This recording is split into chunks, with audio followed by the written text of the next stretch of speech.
Obviously, you got to take us through the ace first, mate. And I mean, you still had 150 something feet of putts even without needing to putt on that green. So big day today.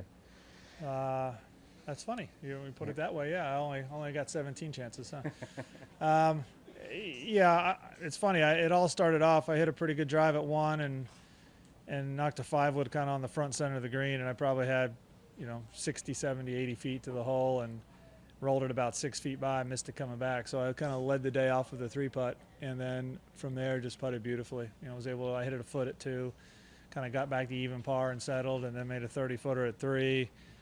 I had to struggled with my speed, honestly, early. On 4, I hit a bad iron shot kind of on the front of the green, and I hit the first putt. Must have been 8, 10 feet by. I made it on the way back, 25-footer for birdie at 5, made a 10-footer for par at 6, made a 6-footer for par at 7, just kind of got on a roll. Left a couple of them short, actually, on the second side, but everything was kind of at the hole and on target, and giving some putts a chance to go in. So, the long ones I made were really at kind of almost back-to-back at 3 and 5. I made could be close to 2 30-footers there. And the details on the ace, were you calling it to get up? Yes. Yeah. Yeah. So I thought I was in between clubs, but Fluff kind of assured me that it was a 6-iron for me. It was the right club, and I had it teed up a little bit, trying to get the ball in the air, and hit down on it, caught it just a smidge high in the face. And so I loved the line it was on, but I wasn't sure I quite caught enough of it to cover, and it made it carried on the green probably about 2-3 yards, kind of landed in the perfect spot, and then released towards the pin. So I guess that's kind of the line I was looking. You never want to miss that green right. I just wasn't sure I hit it solid enough to cover. What was your last hole-in-one in competition? One of my guys in my group asked me. It's funny. I've made 11 of them, and most of them have been in tournaments. So many you can't remember. I don't Jim, know. No, I don't. I have to think about it. I don't know when the last one in competition was. But I've made some of the Colonial, Memorial, Pebble Beach, AT&T. I made one at Monterey Peninsula. I've U.S. Open at Wingfoot. I kind of had some. That was a practice round, but still, made a bunch that I remember in tournaments. But the last one, I'm not sure. When did you win this? You remember what year you won this tournament? They just told me, but I do. It was 96. It was 96. It was my second win, and I remember I won at the end of the year in 95, and then came out early in the year. And this wasn't the lead-off event back then. I think it was a February event in 96. And do you realize Morikawa wasn't born when you first won here? So do you feel good about that? Well, it's not, doesn't thrill me. I played in a practice round with a young guy this week that kept calling me sir, and then later on he asked me what I liked most about the Champions Tour, and I said no one calls me sir.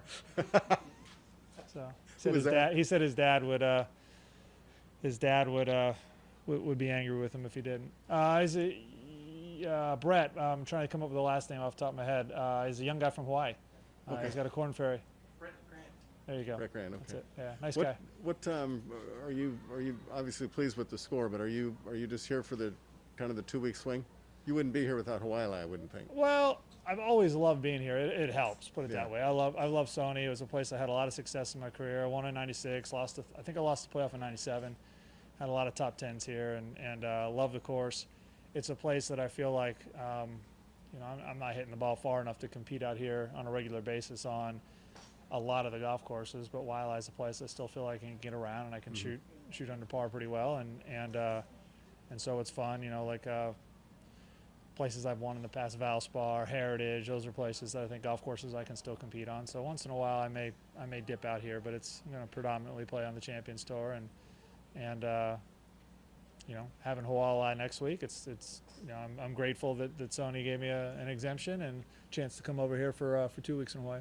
One more age question from me, which I know you love, but do you take more inspiration? I'm younger than you, I know that. Do you take more inspiration from Phil winning the PGA last year at 50 or Bernhard winning at 64? Well, they're both pretty darn incredible. I'm not going to weigh which one's better.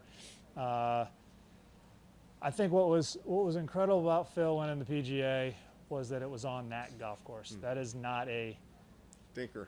a Dinker's golf course. That is a kind of bomb it type golf course. Like when last time we played there, Rory dominated because he drove the ball so far and so well off the tee, and he just blitzed the field with bombing it basically and hitting the driver so well. So for Phil to do that at that age on a golf course like that is amazing. And then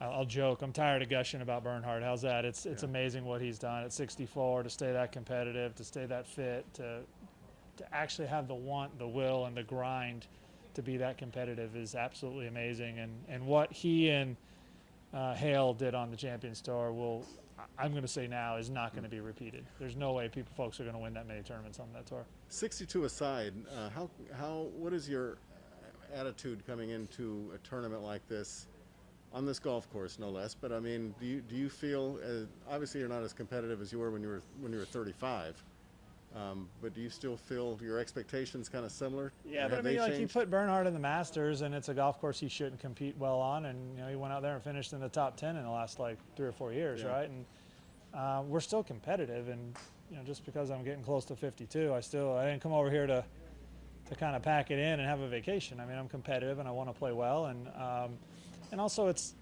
the first event of the year, so we've all had a lot of time off. We're all a bit rusty. You're a little nervous about your game, about the decision-making process, short game. I mean, the things that usually early in the year that I wouldn't expect to be that sharp were actually really good today. There's a few things I didn't do. I made some loose swings. I've been practicing at home and hitting balls and working on my game, and so some of the things I expected to be a little better maybe could have been better today, and then things that the decision-making, the scoring, the short game, all that was super today, and the putting was amazing. So.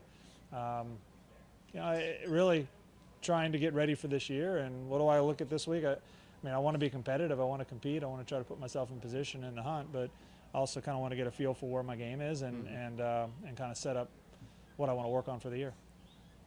Sorry about that, Mark. You don't see a lot of pyre hats in Hawaii, I'll say that. Hey, Tim.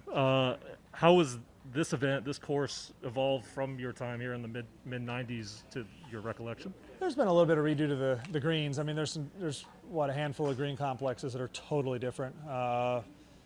Number 6 comes to mind, number 10, number 17, number 18. I mean, just totally different green complexes. A lot of them are very similar. And then with all the rain that we've had, my memory here is, I think, of wind. I think of both the trades and the Konas, but I really kind of remember the golf course and the trade wind. I remember this golf course being a lot more brown, a lot more bounce, a lot more roll.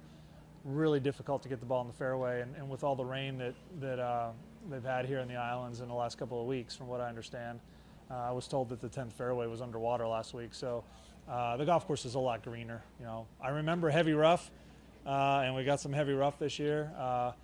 But with the greener, guys can be a little more aggressive with the iron shots. It's going to play a little longer. I think I'm getting shorter, and the golf course is playing longer, but I'm hitting some more club into greens than I usually would have in the past. And even last year, I hit a lot less club into most of these greens. When you were, winning it, runner-up in those couple of years in the 90s, what about your game do you feel like really kind of fit this course well at that time? Well, especially early in my career, I had a lot of success in the wind. I won a lot of my golf tournaments in the wind. I won on Hawaii quite a bit. I won the Lincoln Mercury at Kapalua. I won the not Tour Championship, but the beginning event. It's now the Century, I believe. So there we go. Won that won here. So I had a lot of success in the wind early in my career. And my forte was getting the ball in play, getting in the fairway. So, and crosswinds, and then on a windy golf course, it was really dry and firm, and it was tough to get the ball in play, and you needed to because of the wiry Bermuda rough. I was able to, and kind of flight the ball and control it, and kind of gave me some chances to win here at this course. One more on an old guy, but your thoughts on Big Ben getting your team to another playoffs? We'll see.